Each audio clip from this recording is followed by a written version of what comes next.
भाइयों को और हमारे बहनों को राहत दे दो, ऐसा मैंने सरकार को कहा है। नया प्लान भी बन रहा है, डीपी प्लान भी नया बन रहा है। तो अब सभी को ध्यान में रखते हुए हमारे बिल्डिंग को कुछ होना नहीं चाहिए, ऐसी मैं विनती सरकार को भी किया है और इससे रास्ता निकलेगा, ऐसे मुझे विश्वास है कि यहाँ बहनों के आंसू मैं नहीं देखना चाहता, मेरे भाई को कोई आंसू नहीं देखना चाहता। मैं आपका हूँ, हमेशा आपके साथ हूँ, ऐसा मैं आपको विश्वास देता हूँ। इस परिसर की मेरे लाडली बहनें और मेरे भाइयों को मैं प्रणाम करता हूँ। मैं हमारे गौतम भैया को बोला था कि मैं स्वयं आऊंगा, आप नहीं तो आप धारे आए तो 2-4 लोग आओ। तो गौतम भाई मुझे बोला कि हमारी बहनें और हमारे भाई आपसे मिलना चाहते हैं, तो मैं स्वयं आपके दर्शन के लिए आया हूं। अपना जो सब्जेक्ट पूरा जो विषय चालू है आप सभी को मालूम है और आप लोगों ने मुझे चुन के दिया, इसलिए नागपुर के विधानसभा अधिवेशन में इस प्रश्न को मैंने उजागर किया और पूरे महाराष्ट्र के लोगों को और सरकार को मैंने बताया कि एक तरफ देश के प्रधानमंत्री करोड़ों लोगों को आवाज दे रहे हैं, घर बना के देते हैं, किसी का छप्पर सीनते नहीं है, और आज हमारे दाना सुपारी की हमारे बहनें हमारे भाई खुद के मेहनत के पैसे से, खुद के कमाई के पैसे से हमारे बहनों ने सौभाग्य अलंकार तक, ये सौभाग्य अलंकार जो होता है तो हमारी बहनें लास्ट जब भी जान पे जान आती है तभी गिरवी रखते हो और अलंकार भी गिरवी रख के उन्होंने घर बड़े कष्ट से मेहनत से घर बनाया है, इसलिए वो घर बिल्कुल टूटना नहीं चाहिए।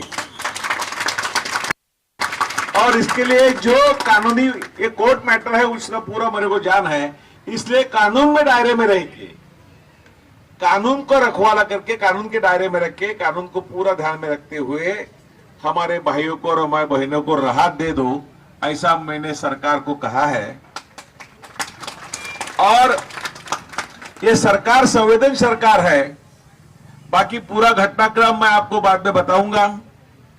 महापालिका को जो कहने का था महापालिका को कहा है मैंने, मंत्रालय के जो वरिष्ठ अधिकारियों थे उनसे भी बात हुई है, उनको भी जो कहने का था उनको पत्र के माध्यम से पत्र दिया, उनका पत्र महापालिका को आया है।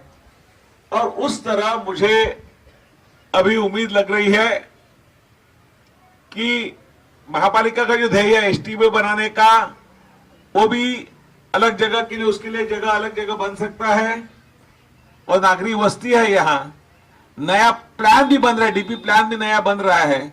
तो अब सभी को ध्यान में रखते हुए हमारे बिल्डिंग को कुछ होना नहीं चाहिए, ऐसी मैं विनती सरकार को भी किया है।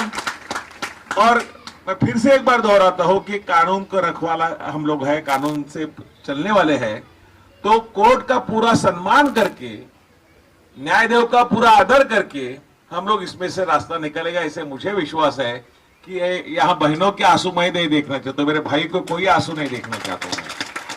तो मुझे भी उस दिन आप आए थे, मैं उस दिन आके गया यहाँ, और आप जो संकट में थे मुझे भी घर में जाके खाना नहीं दिया, मैंने खाया।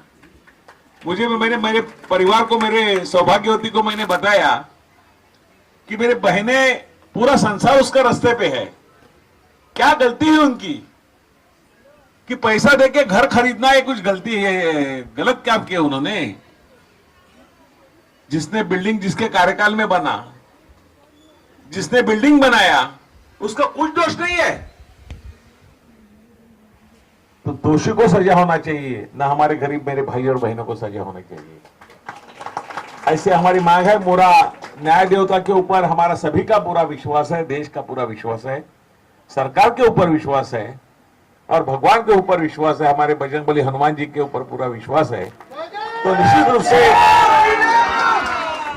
रूप से इसमें से कुछ अच्छा हल निकलेगा, जिसमें हम सभी को आनंद हो जाएगा, सभी को मंगल हो जाएगा। ऐसा कुछ ना कुछ तो हल ऐसा निकलेगा, ऐसा मुझे पूरा विश्वास लगता है।